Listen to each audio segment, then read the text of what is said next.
Hello दोस्तों, कैसे आप सभी लोग। आशा करता हूँ अच्छे होंगे। धर्म स्टडी IQ क्लास पर आपका स्वागत है। अगर चैनल को लाइक सब्सक्राइब नहीं किया, प्लीज़ लाइक सब्सक्राइब कर दिए और दोस्तों को अधिक से अधिक शेयर कर दीजिए। तो दोस्तों, हम लोगों के जो ऑब्जेक्टिव टाइप जो आँख वाली दृष्टि की मैगजीन आती है, उसका हम लोग क्या कर रहे थे, ऑब्जेक्टिव रूप में सारे प्रश्न कर रहे थे। हमने कौन कौन से प्रश्न करा दिए थे आपको। देखिए, उत्तराखंड सकल पर्यावरण उत्पाद सूचकांक करा दिया था। NIRF इंडिया रैंकिंग्स करा दी थी 2024। और एकीकृत पेंशन योजना ये करा दी थी। और ये बताया था आपको कि पहला राज्य कौन बना, तो महाराष्ट्र पहला राज्य बना था इसको लागू करने वाला। ठीक। फिर एक और प्रश्न बताया था कि सर्वोच्च न्यायालय का ध्वज और प्रतीक चिन्ह क्या है। तो सर्वोच्च न्यायालय का जो ध्वज नीले रंग का है और प्रतीक चिन्ह का अनावरण किया गया था कब, 1 सितंबर 2024 को। किसने किया, द्रौपदी मुर्मू ने, ये आपको बताया था। और इस ध्वज में न्यायालय के गोलाकार भवन के ऊपर अशोक चक्र को स्थान दिया गया। किसको, अशोक चक्र को। और इस संपूर्ण डिजाइन को एक वृत्त में द्वारा घेरा गया, जिसमें निचले भाग में लिखा है, संस्कृत का एक श्लोक है, ये तो धर्म स्थितो जया, मतलब जहाँ धर्म है वहाँ जीत है। ये हमने आपको बताया था। सर्वोच्च न्यायालय के 75 वर्ष सिक्का एवं स्मारक डाक टिकट जारी किया गया इसके उद्घाटन समारोह में। तो और इस सम्मेलन का उद्घाटन प्रधानमंत्री श्री नरेंद्र मोदी जी ने किया। 75 वर्ष के उपलक्ष्य में, सर्वोच्च न्यायालय की स्थापना के उपलक्ष्य में एक सिक्का एवं स्मारक डाक टिकट जारी किया गया। ये हमने आपको बताया था। फिर आपको डिजिटल कृषि मिशन के बारे में हमने आपको बताया था। फिर स्वच्छ भारत मिशन को नेचर की मान्यता, इसके बारे में बता दिया था। स्वच्छ वायु सर्वेक्षण बता दिया था। प्रधानमंत्री जनजाति उन्नत ग्राम अभियान बताया था। बायो राइड योजना को मंजूरी, ये बताया था। और PM आशा योजना के बारे में हमने आपको बताया था। और स्टार्टिंग में एक बताया था, एक राष्ट्र एक चुनाव के प्रस्ताव को मंजूरी दी। अब किसने दी, ये सब बताया था। ठीक। तो इस प्रकार से हम कर रहे थे। आज हम बात करेंगे SDG इंडेक्स 2023-24।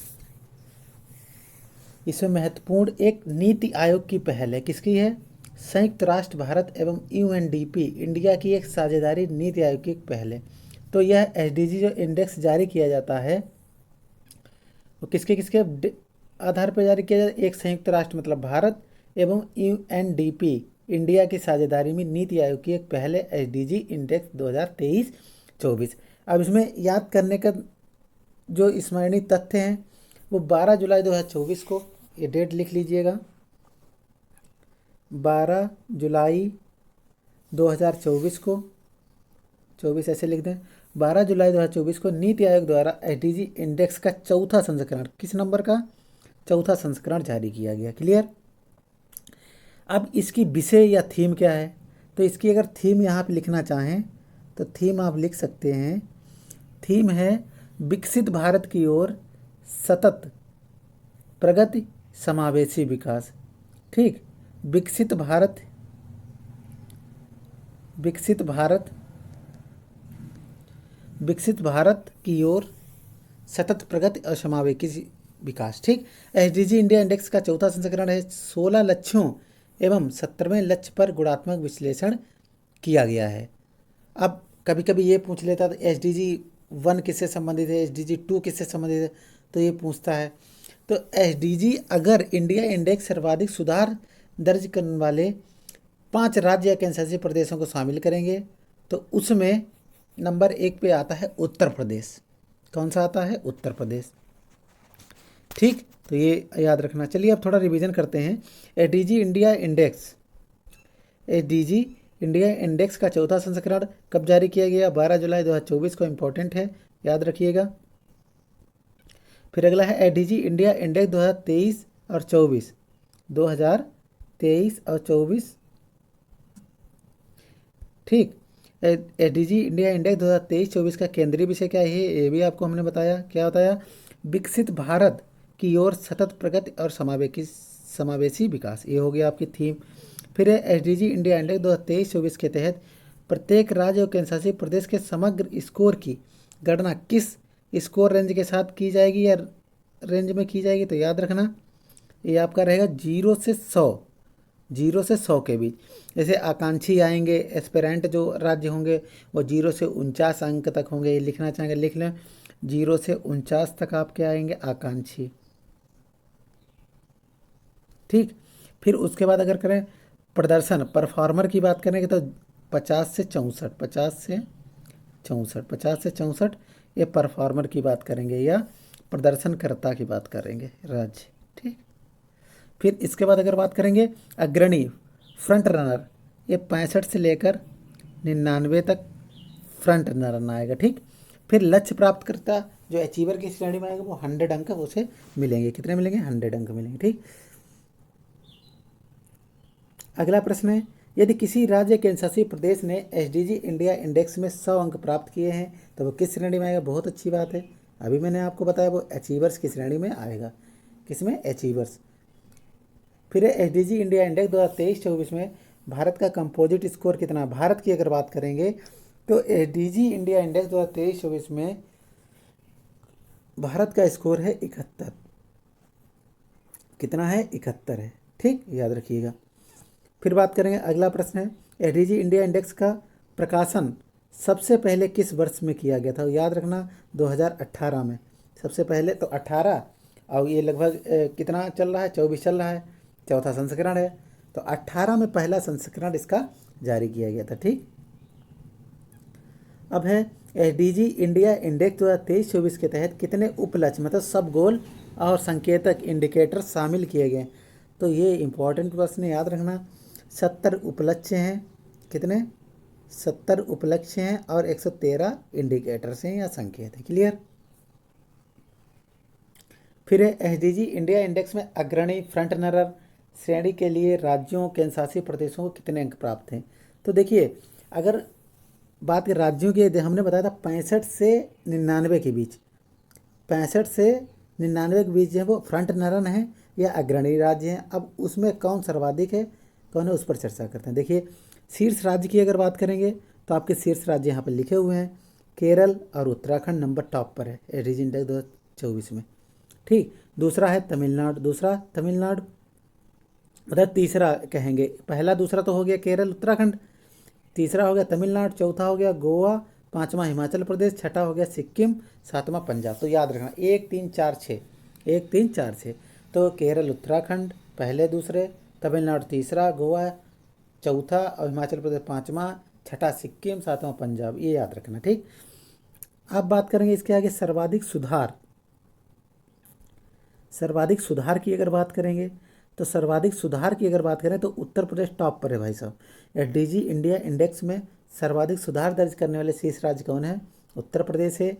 फिर दूसरा जम्मू कश्मीर है, फिर तीसरा उत्तराखंड है, चौथा सिक्किम है, पाँचवा हरियाणा। तो अगर सुधार की बात करेंगे, रिफॉर्मर की बात करें तो उत्तर प्रदेश नंबर 1 पे, दूसरे पर जम्मू कश्मीर, तीसरे पर उत्तराखंड, चौथे पर सिक्किम और पाँचवें पर हरियाणा। ठीक, केंद्र सरकार ने किस तिथि को संविधान हत्या दिवस, बहुत ही इंपॉर्टेंट है, पहली बार मनाया गया इसलिए पूछा जरूर जाएगा।